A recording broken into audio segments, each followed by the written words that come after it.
नमस्कार, आदाब, बहुत बहुत स्वागत है आप सभी का। आप देख रहे हैं खास कार्यक्रम नजर और नजरिया में। हूं आपके साथ बुशरा खानम फहद। मोदी ब्रांड की बात तो आपने बहुत सुन ली। आज बात हम करेंगे राहुल ब्रांड की। जी हाँ, राहुल एक ऐसा ब्रांड बन चुके हैं जिसने नरेंद्र मोदी जैसे ब्रांड को कहीं पीछे छोड़ दिया है। वो लगातार उस जगह पर वार कर रहे हैं जहां नरेंद्र मोदी को, भारतीय जनता पार्टी को, आरएसएस को सबसे ज्यादा तकलीफ हो रही है। और आज तो वो गुजरात पहुंच गए। जी हाँ, वही गुजरात जहां से नरेंद्र मोदी ने अपने सियासी सफर की शुरुआत की। वही गुजरात जो नरेंद्र मोदी का सेफेस्ट जोन माना जाता है। वही गुजरात जहां लगातार 20 साल से सत्ता पर काबिज है भारतीय जनता पार्टी। और उसी गुजरात में जाकर राहुल गांधी ने नरेंद्र मोदी, आरएसएस और भारतीय जनता पार्टी को ललकारा है और सीधे तौर पर चुनौती दी है। और ऐसी चुनौती दी है जो कि विचारों के आधार पर है, सियासी आधार पर है। मोदी ब्रांड को चकनाचूर आज उन्होंने अपने भाषण में किया है। जब से राहुल गांधी का वो डेब्यू भाषण आपने संसद में सुना, नेता प्रतिपक्ष के तौर पर लग रहा है जो फुल और कॉन्फिडेंस राहुल गांधी नजर आते थे, उनका वो कॉन्फिडेंस, उनका जो आत्मविश्वास है वो अब 7वें आसमान पर पहुंच गया है। और आज उन्होंने अयोध्या से लेकर, वाराणसी से लेकर, मोदी ब्रांड से लेकर, उनकी हार, अयोध्या में हार और जो उनकी पूरी सियासत है उस सब पर बहुत गहरी चोट की है। राहुल गांधी ने सीधे तौर पर कहा कि अयोध्या जहां एक तरह से वो लिबर्टी थी भारतीय जनता पार्टी की उस सियासत की, वहां पर एक दलित चेहरे ने, इंडिया गठबंधन के कैंडिडेट ने नरेंद्र मोदी की उस सियासत को पूरी तरीके से परास्त कर दिया है। राहुल गांधी यही नहीं रुके। राहुल गांधी ने यहां पर वाराणसी का जिक्र किया और वाराणसी का जिक्र करते हुए उन्होंने कहा कि हमने अगर कुछ गलतियां अगर हमने ना की होती तो हम वाराणसी में नरेंद्र मोदी को हरा देते, क्योंकि अभी भी वो एक तरह से बचकर निकले हैं, या कहना चाह रहे थे कि वो एक तरह से जान बचाकर वहां से निकले हैं। दरअसल जब से राहुल गांधी ने भाषण दिया है अपना पार्लियामेंट के अंदर, उसके बाद से आपको पता है लगातार भारतीय जनता पार्टी इतनी बौखलाई हुई है कि वो उनके खिलाफ एक नेगेटिव प्रोपेगेंडा चला रही है, लेकिन उसका असर जमीनी तौर पर कहीं देखने के लिए नहीं मिल रहा। गुजरात में तो हालत ये हो गई कि वहां पर कांग्रेस के दफ्तर पर हमला किया गया और इसी सिलसिले में राहुल गांधी वहां पर कार्यकर्ताओं से मिलने, उनका मनोबल बढ़ाने, जो कार्यकर्ता जेल में है उनके परिवारों से मिलने, उन कार्यकर्ताओं से मिलने के लिए राहुल गांधी वहां पर पहुंचे। लेकिन राहुल गांधी ने गुजरात से वो मैसेज नरेंद्र मोदी को दिया है जिससे ये साफ तौर पर लग रहा है कि उनकी रातों की नींद और दिन का चैन सब कुछ छीनने जा रहा है। अभी चुनाव नहीं है गुजरात में, 3 साल है, अभी 2027 में चुनाव होने जा रहे हैं। लेकिन उससे पहले ही राहुल गांधी ने कार्यकर्ताओं से कह दिया है कि अपनी पेटी कसकर आप बांध लीजिए, क्योंकि हमने 3 महीने 2017 में दिए थे और 3 महीने की मेहनत में हमने कमाल करके वहां पर दिखाया था और चंद सीटों से ही हम जीत से दूर हो गए थे। लेकिन अभी हमारे पास 2.5 से 3 साल का वक्त है और अभी से अगर हम काम करना शुरू कर दें तो अयोध्या की तरह ही हम गुजरात में भी, जो कि सेफेस्ट जोन है नरेंद्र मोदी का, उसमें उनको हरा देंगे। और कार्यकर्ताओं का मनोबल राहुल गांधी ने वहां जाकर बढ़ाया। राहुल गांधी एक ऐसा ब्रांड बन चुके हैं, एक ऐसा चेहरा बन चुके हैं जो थमने का नाम नहीं ले रहे हैं, जो नरेंद्र मोदी को चैन से नहीं बैठने देना चाहते। एक के बाद एक उनकी चुनौतियां, एक के बाद एक उनके चैलेंजेस। आपने देखा भारत जोड़ो यात्रा, भारत जोड़ो न्याय यात्रा, उस सब के बीच अलग अलग लोगों से संवाद उनका। और अब आप ये देखिए कि पार्लियामेंट सेशन खत्म हो गया, सबको लगा होगा कि अब राहुल गांधी शायद कुछ दिन सुकून चैन से बैठ जाएंगे, लेकिन वो कहां सुकून और चैन से बैठने वाले हैं, क्योंकि उन्होंने बीड़ा उठाया है इस देश की सियासत को बदलने का। और ये लड़ाई सिर्फ सीटों की नहीं है, बल्कि साफ तौर पर राहुल गांधी ये बताते हुए नजर आ रहे हैं कि ये लड़ाई नजरियात की है, यानी कि ये लड़ाई विचारों की है। और अब देश ने ये तय कर लिया है कि ये देश किन विचारों पर चलने जा रहा है। ये देश गांधी का है, गांधी के विचारों पर चलेगा।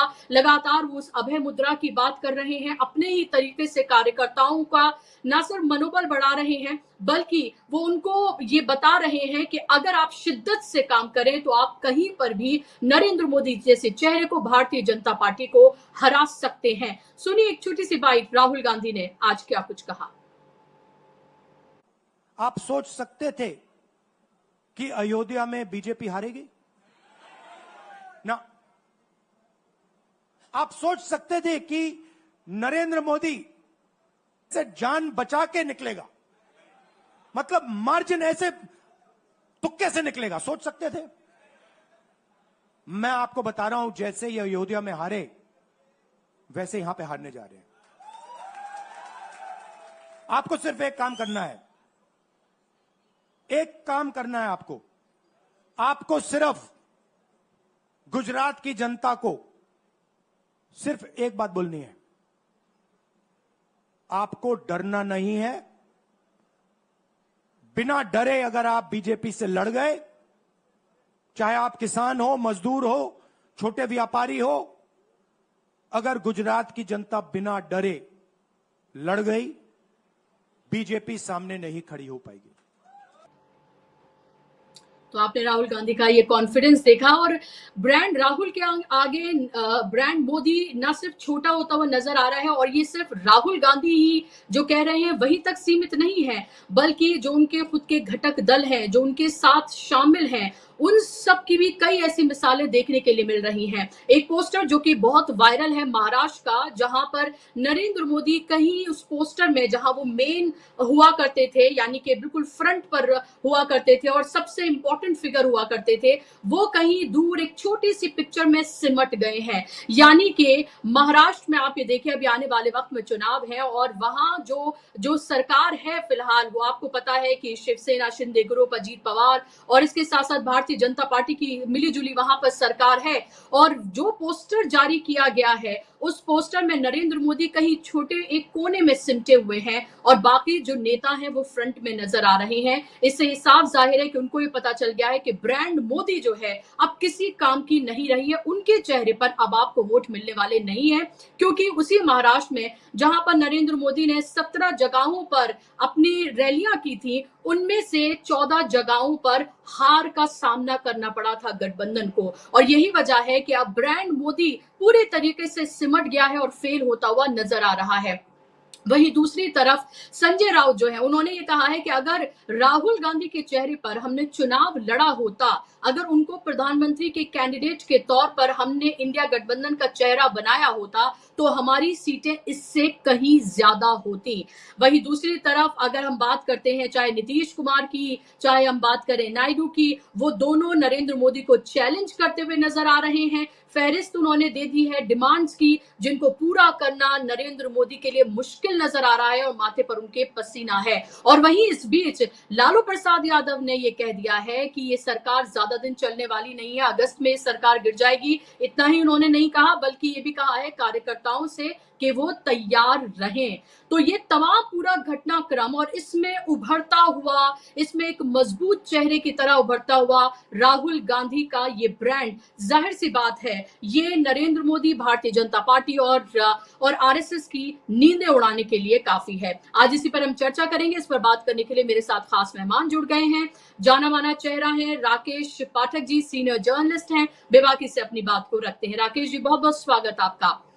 आज मेरा सवाल आपसे सबसे पहला, ब्रांड मोदी, ब्रांड राहुल की तो हम बात करेंगे, लेकिन आज जो राहुल गांधी ने किया है, जो नरेंद्र मोदी का सबसे सेफ जोन है, जहां पर 20 साल से ज्यादा से सत्ता पर काबिज है भारतीय जनता पार्टी, वहां पर जाकर जिस तरह से ललकारा है विचारों के आधार पर, और तमाम एक ब्रांड मोदी को जिस तरह से ध्वस्त करते हुए नजर आए हैं राहुल गांधी वहां पर, इसको आप कैसे देखते हैं? अभी तो बहुत वक्त है गुजरात के चुनाव में, लेकिन उन्होंने जहां कांग्रेस सबसे ज्यादा कमजोर है, उन्होंने शुरुआत वहां से की है, ताकि कार्यकर्ताओं में ऐसी ताकत फूकी जाए, ताकि जब 2027 में चुनाव हो तो नतीजे ऐसे देखने के लिए मिले जिसकी अपेक्षा शायद बीजेपी या और दूसरे दल ना कर रहे हो। देखिए बुशरा जी, राहुल गांधी जिस रणनीति पर चल रहे हैं, वो रणनीति ये है कि अपने प्रतिद्वंदी को उसके घर में ही उसकी मांद में घुसकर ललकारा जाए। हम सब जानते हैं कि गुजरात राष्ट्रीय स्वयंसेवक संघ की, भारतीय जनता पार्टी की प्रयोगशाला रहा है।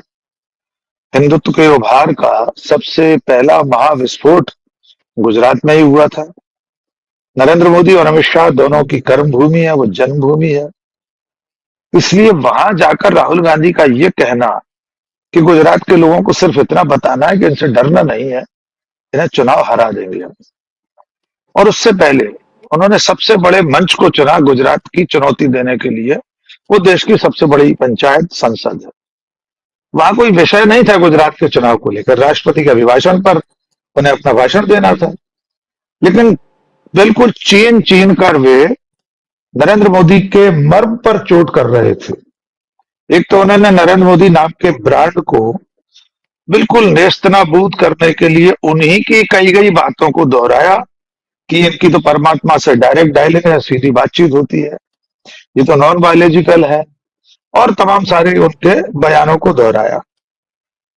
नरेंद्र मोदी की जो अपराजय अजय छवि है उसे तोड़ने की जरूरत थी। एक तिलिस्म होता है ना, जादूगर एक तिलिस्म बांधता है, लेकिन दर्शकों में से उठकर कोई अगर ये कह दे ये कोई जादू नहीं है, ये तो सिर्फ धोखा है, तो उसका तिलिस्म टूट जाता है। बाकी दर्शकों के भीतर भी अविश्वास पैदा हो जाता है। राहुल गांधी यही काम कर रहे हैं। देखिए, इस वक्त भारतीय जनता पार्टी को हराना है तो कांग्रेस या राहुल गांधी के सामने या किसी के भी सामने दो बड़ी चुनौती हो सकती है। एक राजनीतिक चुनौती है जो नरेंद्र मोदी नाम के ब्रांड के रूप में है। दूसरी चुनौती वैचारिक, वो राष्ट्रीय स्वयंसेवक संघ के रूप में सामने खड़ी है। राहुल गांधी इन दोनों पर चोट कर रहे हैं, संसद से लेकर सड़क तक, और अब गुजरात में जाकर उन्होंने बहुत स्पष्ट कह दिया। दो तीन चीजें नई उन्होंने आज जोड़ी हैं। जैसे वे कह रहे हैं कि जैसे अयोध्या में हरा है वैसे गुजरात में हरा देंगे। यद्यपि अयोध्या में कांग्रेस पार्टी का प्रत्याशी नहीं था, वो समाजवादी पार्टी का प्रत्याशी था। फिर वे बनारस को दोहरा रहे हैं कि बनारस में हमने थोड़ा और कुछ किया होता। रायबरेली में भी कह चुके अगर बहन लड़ जाती तो नरेंद्र मोदी जी हार जाते, 2-3 लाख वोटों से चुनाव हार जाते। बचकर निकले हैं, जान बचाकर निकले हैं। ये सारे राजनीतिक दांव पेच है, और राहुल गांधी एक मजे हुए राजनेता के रूप में न केवल अपनी ब्रांड को, अपने कद को निखार रहे हैं, उभार रहे हैं, बल्कि अपने सबसे बड़े प्रतिद्वंदी नरेंद्र मोदी की जो भीम का एक छवि बनी हुई थी उसे काट छाट कर हर तरह से छेनी हथौड़ा लेकर आदम कद बनाए दे रहे हैं कि नरेंद्र मोदी भी साधारण मनुष्य है, नरेंद्र मोदी भी साधारण राजनेता है। भले 2 बार चुनाव जीत गए, तीसरी बार जैसे तैसे सरकार बना ली है, लेकिन इन्हें हराया जा सकता है। और इसमें सुर में सुर मिलाने का काम कर रहे हैं उनके घटक दल। जैसे संजय राउत ने जो कहा वो बहुत विचारणीय विषय है मिश्रा जी। उन्होंने कहा कि अगर राहुल गांधी को बतौर पीएम कैंडिडेट घोषित कर दिया जाता तो आज इंडिया गठबंधन की सरकार होती। लेकिन उस वक्त हम और आपको भी लगता था कि अभी से पीएम का कैंडिडेट घोषित करेंगे तो बाकी के जो सहयोगी दल हैं गठबंधन में उनमें से कोई छटक जाएगा, प्रधानमंत्री पद के तमाम और दावेदार हैं। लेकिन नतीजे निकलने के बाद लगा कि सचमुच में कांग्रेस और राहुल गांधी या कांग्रेस के किसी नेता के सिवा कोई और किस बिना पर दावेदारी करता। 37 सीटों वाले समाजवादी पार्टी के नेता की दावेदारी भी 99 या 100 सीटों वाले नेता से तो बड़ी है, और अगर उसकी सीटें 110 115 आई होती तो निश्चित तौर पर इंडिया गठबंधन की सरकार होती। तो हम आज जो बातचीत कर रहे हैं उसका मूल आधार यह है कि राहुल गांधी अपनी सक्रियता से, अपनी गतिविधियों से, संसद से लेकर सड़क तक अपनी एक्टिवनेस से न केवल मोदी को, बीजेपी को, बल्कि इस देश की जनता को एड्रेस कर रहे हैं। उसे बता रहे हैं कि मैं होल टाइम जर्नलिस्ट हूं और हमेशा से था ऐसा। वो तो व्हाट्सएप यूनिवर्सिटी या आईटी सेल ने ऐसी छवि बना दी कि Rahul Gandhi part time politician है, चुनाव खत्म होते इटली भाग जाएंगे। इटली तो प्रधानमंत्री नरेंद्र मोदी चले गए, राहुल गांधी तो नहीं गए। तो ऐसा करते हुए वे भविष्य की लड़ाई लड़ रहे हैं। उन्हें मालूम है ये लड़ाई अभी अधूरी है, सरकार नहीं बना पाए, ये तो सच्चाई है ना। बहुमत नहीं मिला, ये भी उतना बड़ा सच है। लेकिन चुनाव कभी भी हो सकते हैं, हो सकता है मध्यावधि चुनाव हो जाए, न हो जाए तो जैसा कि लालू प्रसाद यादव जी ने आज कहा कि अगस्त में सरकार गिर जाएगी। तो जब सरकार बनने की नौबत आए तो ब्रांड राहुल गांधी इतना बड़ा बनकर तब तक तैयार हो जाए कि कोई चुनौती ना दे सके उसे, कोई चैलेंज ना कर सके। इसीलिए वे राउंड द क्लॉक 24 घंटे, सातों दिन, 30 दिन, 365 दिन, 60 मिनट, 60 सेकंड अब राजनीति कर रहे हैं। तो वे हर तरह के आरोपों से खुद को न केवल मुक्त करते जा रहे हैं, बल्कि स्थापित भी करते जा रहे हैं कि मैं हूं एक विकल्प। पहले से, आज से आप सोचिए, मई जून तक इस देश में लोग कहते थे हुई आफ्टर मोदी, कौन है मोदी का विकल्प, वो कौन सा तीना फैक्टर चलता है। तो राहुल गांधी आज की तारीख में ये तो साबित कर ही चुके हैं कि नरेंद्र मोदी का विकल्प वे ही हैं। वे अकेले विकल्प हैं बजाय इस वक्त तमाम प्रांतीय नेताओं के बीच में से। तो इसके पीछे उनकी मेहनत है, वो दिखाई दे रही है। जनता के बीच में कितना संदेश जाता है, कितना लोग समझ पाते हैं, ये जनता के ऊपर है। जी बुशरा जी। और आपने ये देखा होगा राकेश जी कि कैसे एक ब्रांड मोदी बनाया गया। ये बताया गया कि वो 18-18 घंटे, 20-20 घंटे काम करते हैं, वो थकते नहीं हैं, वो टॉनिक कौन सा लेते हैं, आखिर उनके चेहरे पे इतना तेज कैसे है, कैसे वो लगातार 24 घंटे जो है ऐसे काम करते रहते हैं। लेकिन अगर इसको अब उल्टा कर दिया जाए, अगर यहाँ पर अब बात अगर ब्रांड राहुल की जाए, तो वाकई में सवाल पूछा जाना चाहिए, क्योंकि अब हम बात सिर्फ यहाँ से ना करें कि भारत जोड़ो यात्रा उन्होंने शुरू की, उससे तो एक तरह से हम कह सकते हैं कि वो लाइमलाइट में आए, लोगों ने उसके बारे में उस तरह से बात करनी शुरू की। लेकिन उससे पहले भी हम ये देखे हैं, चाहे भट्टा परसौल की बात करें या उसके बाद से होते हुए कई इस तरह के इंसिडेंट्स थे जहां हमने राहुल को लोगों के बीच में मौजूद देखा।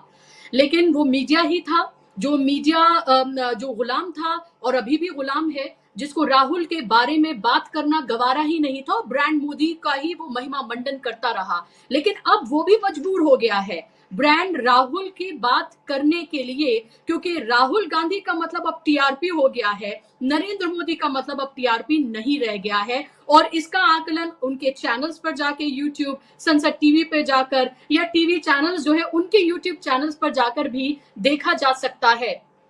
तो अब मेरा सवाल आपसे ये है कि ये जिस तरह से राहुल गांधी एक बहुत बड़े चेहरे के तौर पर, एक बड़ी ब्रांड के तौर पर जो उभर रहे हैं, उनके सामने अभी आप चैलेंजेस क्या क्या देख रहे हैं? क्योंकि नरेंद्र मोदी एक ऐसे नेता, अमित शाह एक ऐसे नेता जो ऐसे तो खामोश बैठने वाले नहीं हैं। तो उसके साथ बड़ा चेहरा बनने के साथ साथ राहुल गांधी के साथ जिस तरह के चैलेंजेस आने वाले हैं, क्या उसको भी आप देख रहे हैं आगे?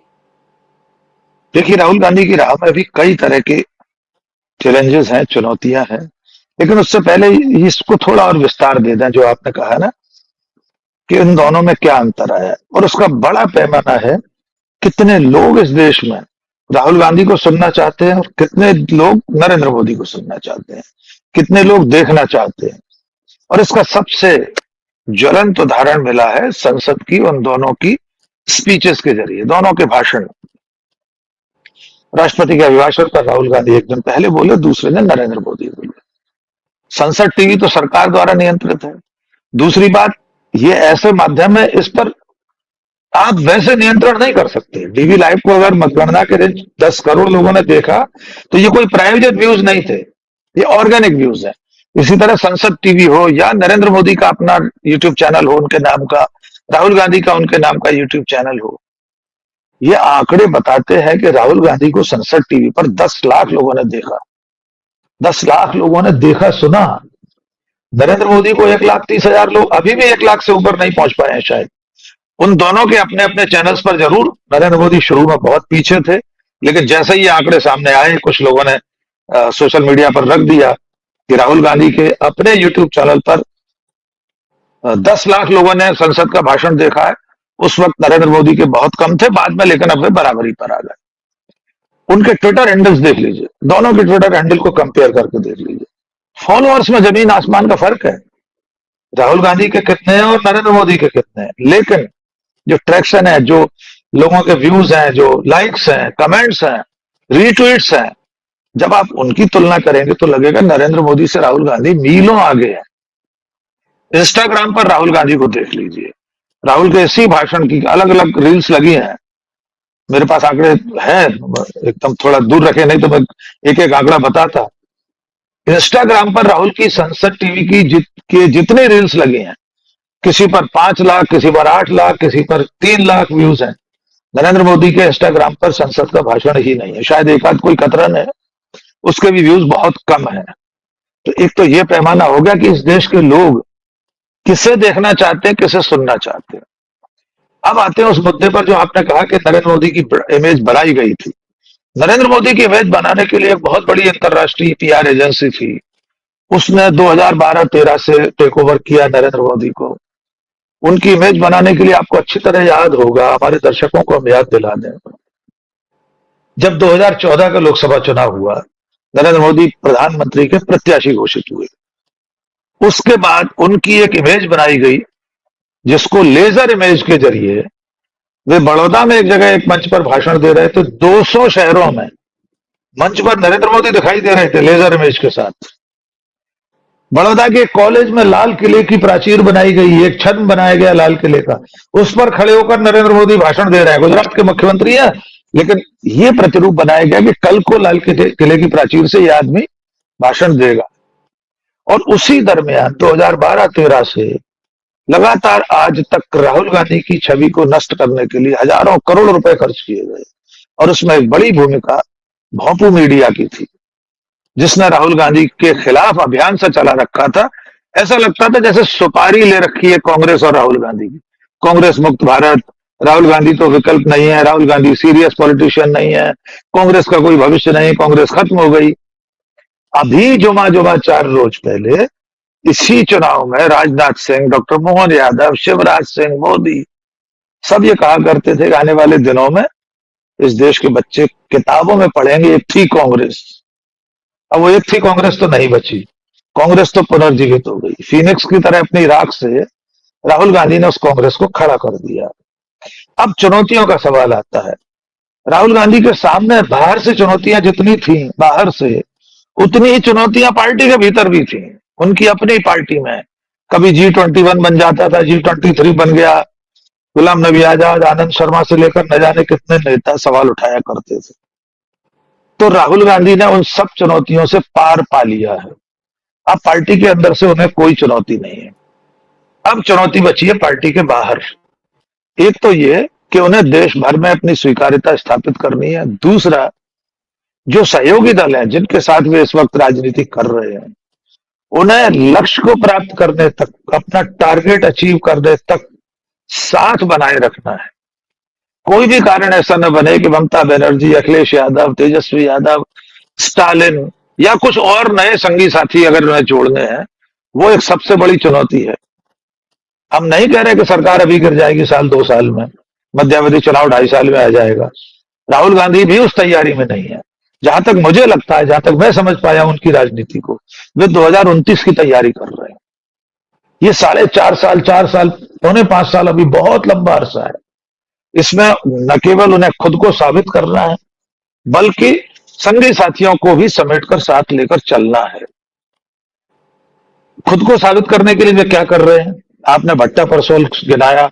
कितनी ऐसी घटनाएं हैं कि राहुल गांधी हमेशा से ही इतने सक्रिय थे। वे कभी पार्ट टाइम पॉलिटिशियन नहीं थे। आईटी सेल और व्हाट्सएप यूनिवर्सिटी ने उनको ऐसा पोर्ट्रे कर दिया कि वे अल्पकालिक राजनेता है, थोड़े समय पॉलिटिक्स करते हैं, विदेश चले जाते हैं। लेकिन अगर विदेश भी जाते हैं राहुल गांधी आज की तारीख में, तो वे कैम्ब्रिज या हार्वर्ड में संबोधित करने जाते हैं वहां के लोगों को। ये कोई छोटी उपलब्धि नहीं है। और अब हालत यह है कि कल जब हम सब लोग सो रहे थे अपने घरों में, जब प्रधानमंत्री क्रिकेट खिलाड़ियों के साथ तस्वीरें खिंचा रहे थे, बातचीत कर रहे थे, या ओलंपियन के साथ, ओलंपिक में जाने वाले खिलाड़ियों से बात कर रहे थे, तब राहुल गांधी तड़के 5:15 बजे घर से निकलकर अलीगढ़ हाथरस पहुंच चुके थे। उस हादसे के पीड़ितों के आंसू पहुंच रहे थे। लौटकर भी वे घर नहीं गए। पायलट, ट्रेन के लोको पायलट और को पायलट के साथ उन्होंने बातचीत की। फिर राष्ट्रपति भवन गए, सेना के अलंकरण समारोह में राष्ट्रपति भवन में। आज गुजरात पहुंच गए। और क्या चाहिए एक विपक्ष के नेता से? मैं तो बार बार कहता हूं, अगर विपक्ष में बीजेपी होती, कांग्रेस सत्ता में होती, नरेंद्र मोदी नेता प्रतिपक्ष होते, और अगर वे इतना एक्टिव होते, वे जनता के दुख दर्द की बात करने जा रहे थे, लोगों की समस्या सुन रहे होते, हम उसका भी स्वागत करते।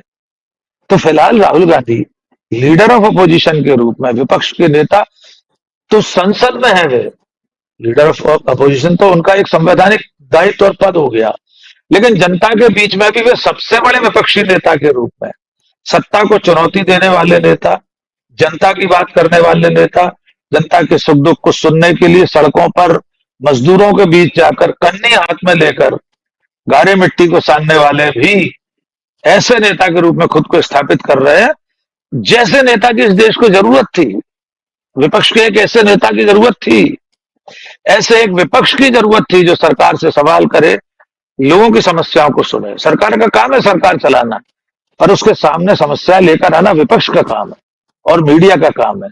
मीडिया का हिस्सा है तो एक बड़ा हिस्सा तो कर नहीं रहा, हम लोग उस जिम्मेदारी को भी निभा रहे हैं और विपक्ष का एक नेता निभा रहा है। जी जी, ज़ाहिर सी बात है और आपने एक तरह से पूरी तस्वीर जो है वो सामने रख दी। लेकिन सवाल उसके बाद ये खड़ा हो रहा है कि क्या राकेश जी इतनी छोटी हो गई है अब ब्रांड मोदी कि वो अगर हम देखें कि अभी की अगर बात करें तो 1.5 लाख के पैसे से जीत पाए एक तरह से, जहां 10 लाख का टारगेट दिया गया था और इसके अलावा जितने भी टारगेट्स रखे गए थे वो सब तो ध्वस्त हो गए। लेकिन ब्रांड मोदी इस तरह से ध्वस्त हुई है कि अब उनके जो नेता हैं खुद उनके स्वर जो हैं वो बुलंद हो गए हैं। जो सिर्फ सर झुकाकर रहते थे अब वो सर उठाने लगे हैं। और वही नहीं, जो घटक दल है, छोटे छोटे दल जिनकी एक एक सीट भी जो आई हुई है, वो भी इस तरह से चैलेंज करते हुए नजर आ रहे हैं कि अब नरेंद्र मोदी को ना सिर्फ राहुल गांधी ब्रांड से का जवाब देना है और कैसे वो जवाब दें इसकी तैयारी करनी है, उनकी समझ नहीं आ रहा है अभी आखिर इससे कैसे डील करें, बल्कि जो उनके घटक दल हैं और जो पार्टी के अंदर से जो स्वर उभर रहे हैं उनको कैसे वो डील करें वो भी उनकी समझ में नहीं आ रहा है। क्योंकि नरेंद्र मोदी की सियासत करने की वो फितरत ही नहीं रही, मुख्यमंत्री से लेकर जब तक वो प्रधानमंत्री बने हैं। तो क्या ब्रांड मोदी अब पार्टी में भी ये मैसेज पूरा क्लियर है, घटक दलों में भी पूरा ये क्लियर है मैसेज कि डिपेंडेंट सरकार है। इस बार 2024 में नरेंद्र मोदी के चेहरे को जनता ने नकारा है और अब आप खुलकर उनसे ना सिर्फ बात कर सकते हैं बल्कि पूरे तौर पर आप नेगोशिएट करिए और ये भी मैसेज दीजिए कि आपके नाम पर वोट नहीं मिला हमें। देखिए, राहुल गांधी ने इस मुद्दे को भी अलग तरीके से छेड़ दिया है। उन्होंने आज गुजरात में जैसे कहा, अपने कार्यकर्ताओं के बीच में कहा कि नरेंद्र मोदी को उनके सामने बैठे हुए लोग भी पसंद नहीं करते, उनकी पार्टी के लोग नहीं चाहते उन्हें, और कार्यकर्ता नेता सब डरे हुए हैं, कोई बोलने की हिम्मत नहीं करता। उन्होंने यहां तक कह दिया, एक हमारी पार्टी है, या तो हमारा कार्यकर्ता हमारी कांग्रेस प्रेसिडेंट से सवाल कर सकता है, मुझसे राहुल गांधी से अपना नाम लेकर उन्होंने कहा राहुल गांधी से कह सकता है कि ये बात आपकी पसंद नहीं है या आपकी ये रीति नीति हमें पसंद नहीं है। राहुल गांधी ने बीजेपी के नेताओं के जमीर को जगाने की भी कोशिश की है। एक तरह से इसको मैं सियासी हरकत मानूंगा। उन्होंने एक तरह से बीजेपी के नेताओं के भीतर एक जिज्ञासा जगाने की कोशिश की है, उनके जमीर को जगाने की, क्षमा कीजिए, उनके जमीर को जगाने की कोशिश की है कि भाई तुम लोग बोलते क्यों नहीं हो। अगर मोदी जी गलत रीति नीति चला रहे हैं, उनका अहंकार इतना बड़ा है, तो आप में से किसी की हिम्मत नहीं है किसी दिन पार्टी की बैठक में खड़े होकर कहो। लेकिन उनके अपने घटक दलों की ओर से तो शुरू हो गई है तैयारी। महाराष्ट्र के पोस्टर्स का आपने जिक्र किया, 2 तरह के पोस्टर आए। एक पोस्टर तो वो था जिसमें वहां के मुख्यमंत्री और 2 मुख्यमंत्रियों की तस्वीरें, ऊपर बाला साहब ठाकरे और नरेंद्र मोदी की स्टाम्प साइज की फोटो, इतनी सी। एक और पोस्टर लगा हुआ है जो लैंप पोस्ट पर लगते हैं, छोटा होर्डिंग है, रविंद्र सरनायक नेता है वहां के, उनके पोस्टर में तो नरेंद्र मोदी है ही नहीं। तो कम से कम सवाल पूछने की बजाय उन्होंने ये हिम्मत तो जताई, जैसा आपने अभी इंट्रो में अपने कहा था कि महाराष्ट्र में जहां जहां प्रचार करने गए नरेंद्र मोदी 17 सीटों पे 14 सीटों पर बीजेपी हार गई। महाराष्ट्र के लोगों को चिंता हो रही है। बीजेपी और शिवसेना, एकनाथ शिंदे की पार्टी जो है या अजित पवार की पार्टी, उन्हें लग रहा होगा कि अब महाराष्ट्र में नरेंद्र मोदी के नाम पर अगर चुनाव लड़ा तो हमारी नैया डूब जाएगी। तो अभी से उनकी फोटो हटाना शुरू कर दिया।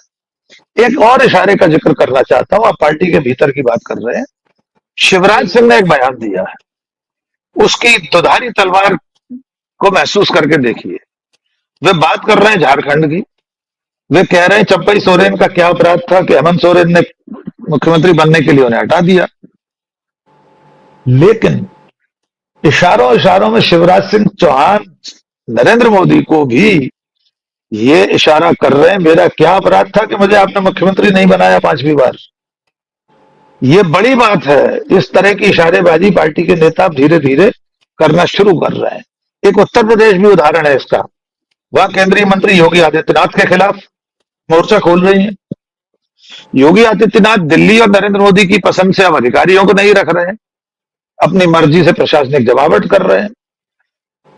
एक और बात, आज तक प्रधानमंत्री नरेंद्र मोदी ने पार्टी के संसदीय दल की बैठक नहीं बुलाई है।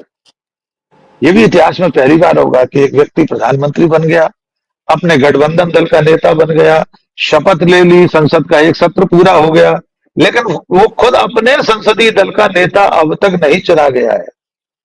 क्या इसके पीछे वही वाला डर तो नहीं है जिस डर के लिए राहुल गांधी, जिस डर को पार्टी के भीतर, बीजेपी के भीतर के नेताओं के मन में जो डर है, राहुल गांधी उसे हटाकर उन्हें उकसाना चाह रहे हैं कि भाई संसदीय दल की बैठक में कोई तो बोले, कोई तो नरेंद्र मोदी को चुनौती दे। कम से कम इतना सवाल तो उठाए ही कि आपने जिन मुद्दों पर चुनाव लड़ा था, आपने जो दावा किया था 400 सीट का, आपने खुद को अविनाशी अवतार कहा था, वो गलत था। अगर बैठक में राजनाथ सिंह, नितिन गडकरी, कोई एक व्यक्ति इतना भी कह देगा तो ब्रांड नरेंद्र मोदी अपनी पार्टी के भीतर भी पूरी तरह चकनाचूर हो जाएगा। राहुल गांधी इसी चिंगारी को तो हवा दे रहे हैं, पंखा चल रहे हैं कि पार्टी के भीतर जो चिंगारी धीरे धीरे सुलग रही है उसको हवा दी जाए तो थोड़ा और सुलगने लगे। तो ये राजनीति के दांव पैंच है जो राहुल गांधी अब सीख चुके हैं।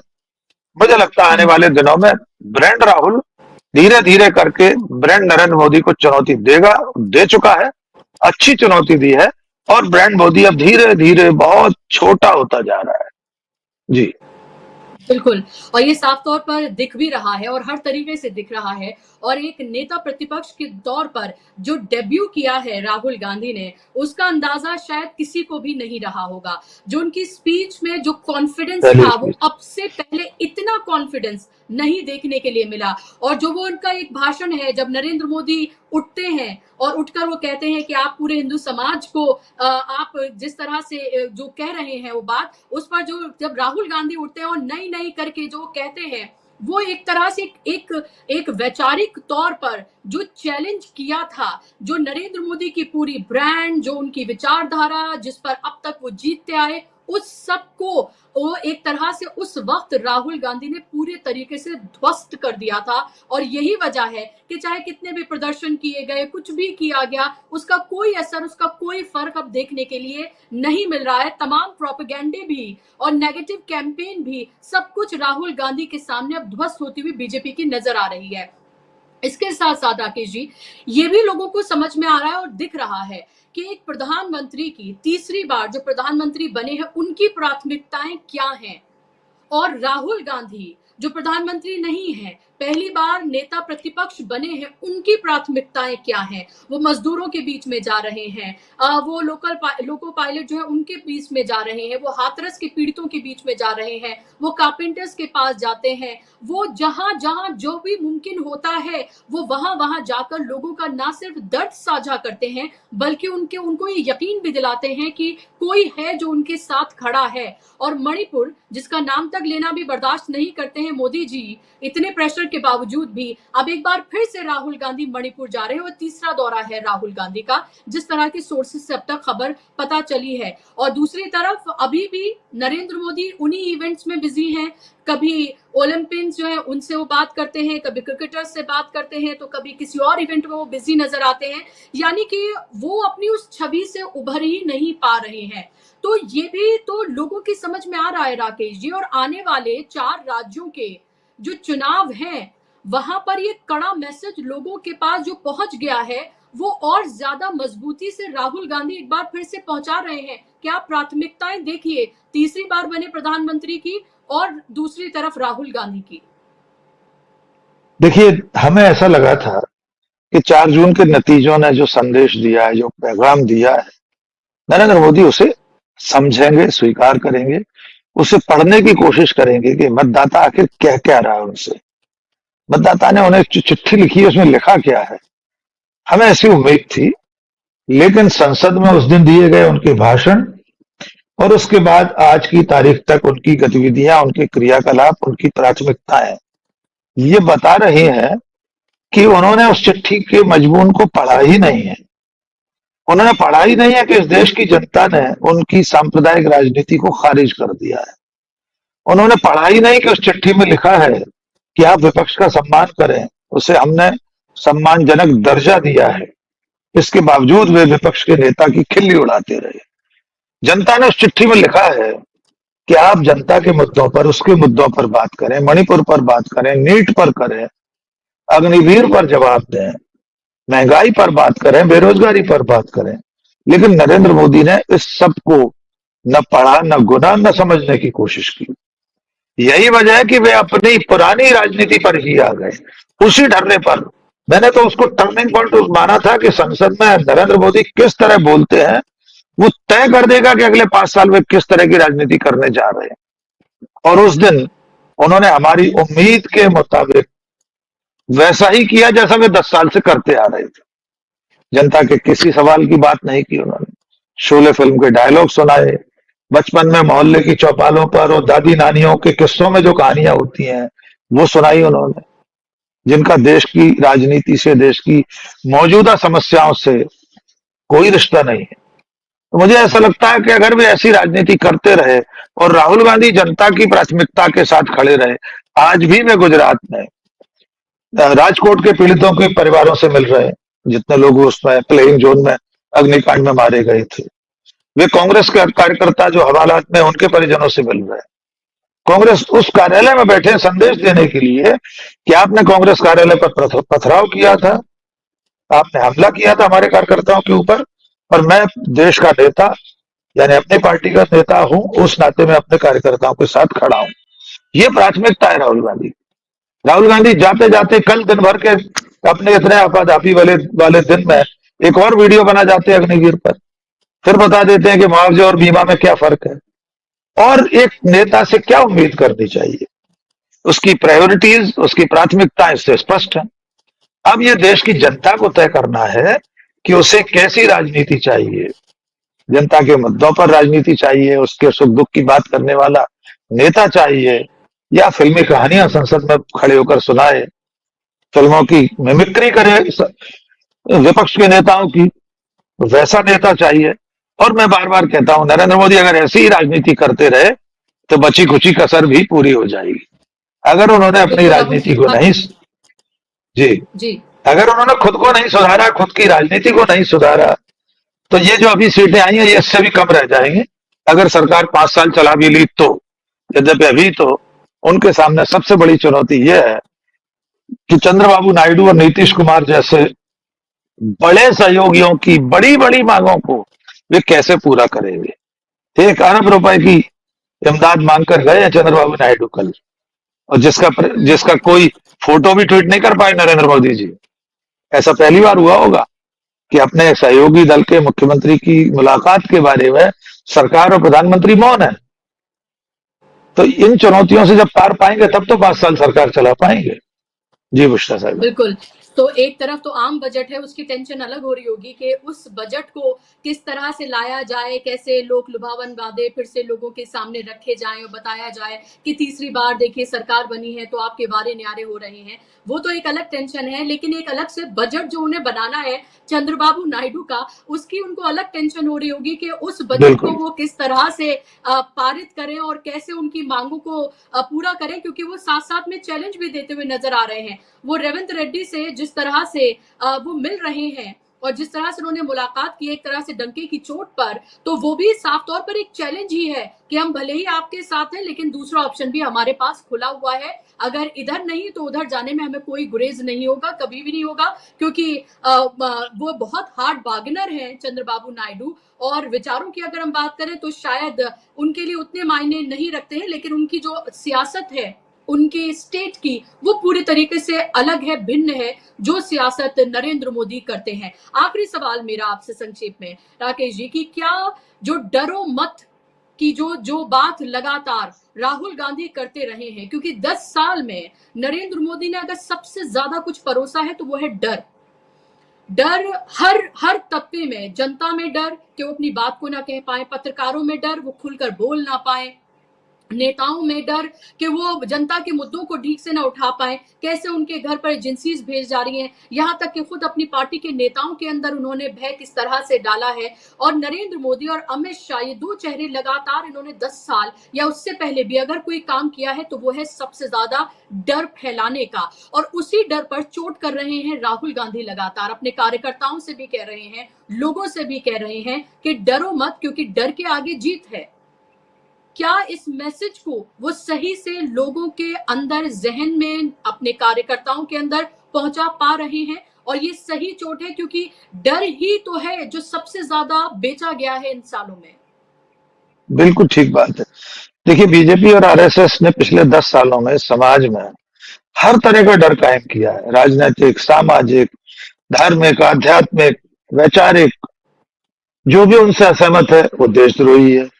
जो सरकार से कोई मांग करे वो अर्बन नक्सल है, वो पाकिस्तानी है, खालिस्तानी है, और भी ना जाने क्या क्या। बहुत प्रधानमंत्री के अपने मुंह से वो कौन सा खान मार्केट गैंग, टुकड़े टुकड़े गैंग, ये सब चीजें समाज के भीतर एक भय को व्याप्त करने के लिए की गई कि जो उनके साथ नहीं है उसे डरा कर रखो।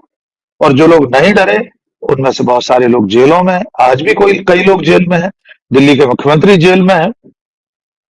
एक मुख्यमंत्री अभी इस हफ्ते ही छूट कर आए हैं जेल से। कितने सामाजिक कार्यकर्ता, छात्र नेता जेल में है, पत्रकार जेल में है। कुल मिलाकर इसके जरिए उन्होंने अपनी सत्ता को मिलने वाली चुनौतियों को रोकने की कोशिश की। उन्हें लगा कि हम एक तानाशाही शासन चलाएंगे, हमें कोई चुनौती न दे, हमसे कोई सवाल ना पूछे। पार्टी के भीतर तो लोग डर गए तो लोग सवाल नहीं करते। बिल्कुल स्पष्ट बात है। मैं बार बार कह रहा हूं, जिस दिन संसदीय दल की बैठक होगी, कोई एक नेता भी अगर खड़े होकर ये पूछ लेगा, मोदी जी आपने ये जो भाषण दिया था मछली मटन मंगलसूत्र वाला, भैंस वाला, ये तो ठीक नहीं था, सिर्फ इतना ही अगर कह देगा तो मोदी की का इकबाल जमींदोज हो जाएगा पार्टी के भीतर। बाहर तो हो ही चुका है। तो राहुल गांधी ने उस अभय के संदेश को दिया जो गांधी जी का संदेश था। सभी धर्मों के आराध्यों को के जरिए, जितने पैगंबर, भगवान, सबके जरिए, अल्लाह ताला के जो पैगंबर हजरत मोहम्मद, गौतम बुद्ध, महावीर, स्वामी, वाहे गुरु, सबके जरिए राहुल गांधी ने शिव जी को अपना पहला प्रतीक लिया और उसके बाद सबके जरिए देश को संदेश दिया। तो देखिए, ये भी एक राजनीतिक समझ है। राहुल गांधी जानते हैं कि आध्यात्मिक देश है ये। धार्मिक और आध्यात्मिक होने में फर्क है। बीजेपी और आरएसएस, नरेंद्र मोदी धर्म की राजनीति करना चाहते हैं। वो दूसरे से नफरत करने की राजनीति करना चाहते हैं। आध्यात्म तो सबका सम्मान करने का पाठ पढ़ाता है। राहुल गांधी ने आध्यात्मिक रास्ते से लोगों को निडर होने का संदेश दिया। लोगों का डर हटाने के लिए वे सिर्फ राजनीति की बात करते तो शायद असर नहीं होता। उन्होंने सभी धर्मों के प्रतीक लिए, सभी धर्मों के भगवानों को के नाम लेकर, उनकी तस्वीरें दिखाकर लोगों को समझाया, तो लोगों के भीतर का डर खत्म हुआ है। और ये आपको अगर देखना हो तो इसका पहला प्रमाण तो संसद ही है। संसद में अकेले अकेले एक सांसद चंद्रशेखर रावण हो, पप्पू यादव हो और महुआ मोइत्रा हो, जो जिनके 5, 10, 6 सांसद भी हैं, या अकेले अकेले अपनी पार्टी के सांसद भी हैं, वे किन तेवरों में प्रधानमंत्री को संबोधित कर रहे हैं, सरकार से कैसे आंखों में आंखें डालकर बात कर रहे हैं।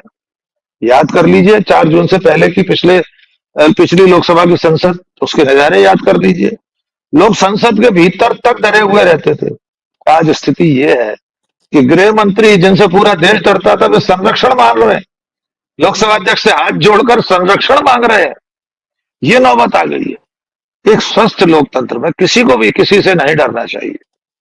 हमसे भी किसी को नहीं डरना चाहिए, मीडिया से भी किसी को नहीं डरना चाहिए, प्रशासनिक तंत्र से, पुलिस से, राजनेताओं से, शासन से। लोकतंत्र तो है ही समानता का आधार कि सब बराबर है, चाहे प्रधानमंत्री हो चाहे आम मतदाता हो। राहुल गांधी ने इसी मर्म पर चोट की है कि डरो मत, डराओ मत। वे खुद तो डराते भी नहीं है किसी को। हाँ, आजकल वे नरेंद्र मोदी और बीजेपी को लगातार डरा रहे हैं। उन्हें दो स्वप्न ला रहे हैं कि गुजरात में हरा देंगे, सरकार नहीं चलेगी, ये नरेंद्र मोदी हार जाते हैं बनारस में। ये सब डराने वाली तकनीक है। तो ये राजनीतिक तो ठीक है, दांव पैच है ये। इसमें भी किसी को नुकसान नहीं पहुंचा रहे, किसी से नफरत करने का काम नहीं कर रहे। राहुल गांधी अगर इस संदेश को लोगों तक पहुंचाने में कामयाब होंगे तो भविष्य में राजनीति इस देश की बिल्कुल बदल जाएगी। सरकार में आए नहीं आए, राहुल गांधी प्रधानमंत्री बने न बने, इससे बहुत ज्यादा फर्क नहीं पड़ता, लेकिन देश में और समाज में एक अभय निर्भय वातावरण बनाने में राहुल गांधी सफल होंगे, सफल हो रहे हैं लगातार। उनकी हर दिन की कोशिश ये बता रही है कि वे कैसा समाज, कैसा लोकतंत्र चाहते हैं। वे सिर्फ इतना चाहते हैं कि कोई किसी से डरे नहीं। जी बुशरा जी। बिल्कुल। और ये फर्क भी साफ है, जब हम ये बात कर रहे हैं कि प्रधानमंत्री बने न बने राहुल गांधी, तो ये फर्क भी साफ है कि एक तरफ एक ऐसा शख्स है जिसको पद के अलावा कुछ और नजर नहीं आता और पद उनसे छूटता नहीं है, दूसरी तरफ एक बिल्कुल ऐसा शख्स है जिसको पद की कोई लालसा ही नहीं है, जबरदस्ती प्रेशर बना के उनको नेता प्रतिपक्ष बनाया जाता है, प्रधानमंत्री बनने में, पावर हासिल करने में उनमें इस तरह का कोई, किसी तरह की कोई उनकी ऐसी प्राथमिकताएं ही नहीं है, बल्कि वो सिर्फ और सिर्फ विचारों के आधार पर देश को बदलने में लगे हुए ये साफ तौर पर नजर आ रहा है। बहुत बहुत शुक्रिया राकेश पाठक जी, आपका कार्यक्रम का हिस्सा बनने के लिए, अपना समय देने